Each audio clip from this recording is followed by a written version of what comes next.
কতবার তোমাকে বলবো রাহাত, এটা আমার ক্লাস। হ্যাঁ তো তুমি জানো আমার হাইজিন ইস্যু আছে, তাহলে কেন তুমি আমার কাছে পানি খেলে? হতে হবে ক্লাসটা আমার।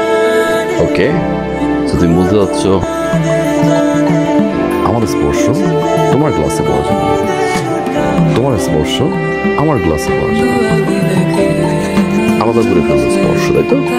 কি বলছো রাহাত? এই যে আমি তোমাকে স্পর্শ করেছি। আমি তো এই স্পর্শ কথা বলিনি।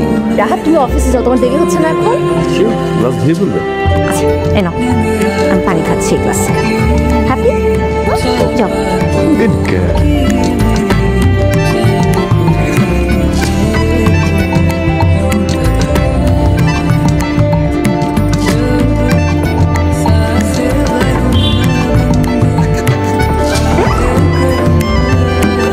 যেতে বললাম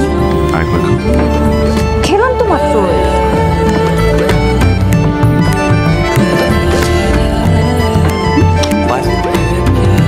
বাই। আচ্ছা শোনো, সাবধানে যেও আর তাড়াতাড়ি ফিরে এসো। তুমি বাসায় থাকলে ভালো লাগে।